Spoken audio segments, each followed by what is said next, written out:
Transformers are back for another battle to save the Earth, and this time it's taking place right here in New York City. You sure you want to move to New York City? The Transformers are coming. We caught up with the stars of the film for an inside scoop on the latest installment.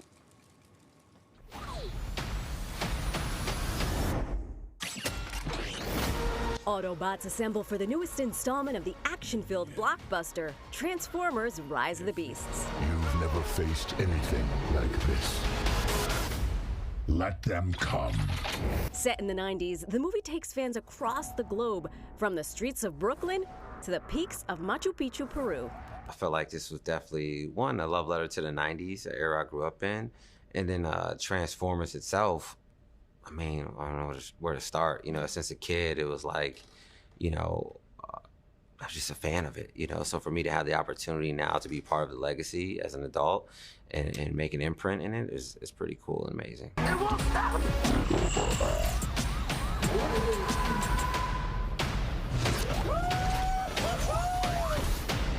Back up. Director Stephen Capel knew just the person to turn to for a little extra guidance.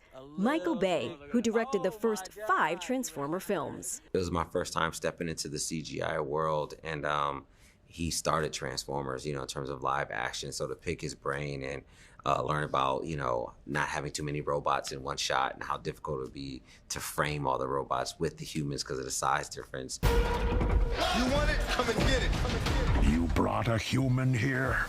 I'm nobody. I ain't even seen nothing. I'm not even seeing anything right now. What's an action-packed movie without blockbuster-worthy music? Guard your grill. Ain't nobody out here hard to kill. To get a pack of plan and peel your cap from front to back. How you still for hard to steal? Rapper Tobe Wigwe, Jacob Banks, and Grammy-winning rap legend Nas collaborated on the movie's track, On My Soul. Stephen Capel Jr. came with the idea of what he wanted for the final battle scene, and I just sprinkled my creativity on it. He loved it. Asked if I would mind if he let Nas hear the song. I said, don't ask me no dumb questions like that.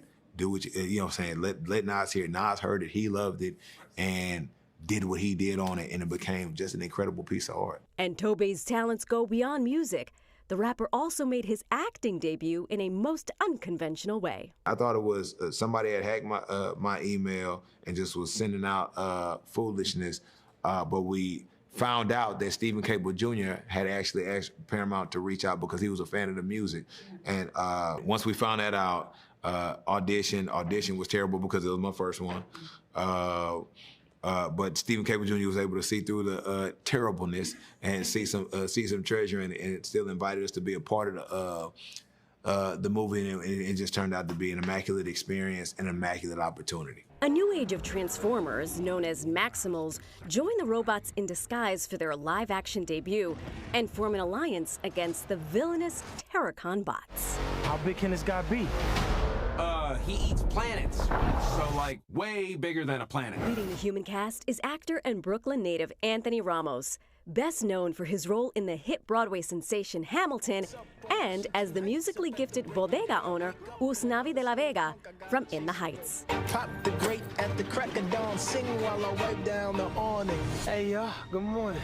It's amazing. It's amazing to do a movie like this, you know, or rather, you know, representing the place that you're from. You know what I'm saying? Like, excuse me. You know, these characters being from Brooklyn, I'm from Brooklyn, I'm from Bushwick, Dom's from East New York. Like, getting to say those lines in the movie, getting to have the kind of humor and the banter. Starring alongside Ramos is another New York native, Swarm actress Dominique Fishback. There's a level of imagination and suspension of disbelief, and growing up in theater companies, you have to do a monologue. You audition with a monologue, and nobody's there, and you're creating a world that the people watching is seeing through your eyes. Just having to, sometimes me and Dom gotta we gotta be looking in the same direction, and then our eyes have to move at the same time to a different direction. So just us being in sync and coordinating that way, and we're not looking at anything. Who are you? Why are you hunting for the king? It's the idea that 2 Brooklyn kids get to save the world. And I think our friends and family looking at that is like, wow, the responsibility of saving humanity is on these kids from the hood. Yeah. And we don't get to see that.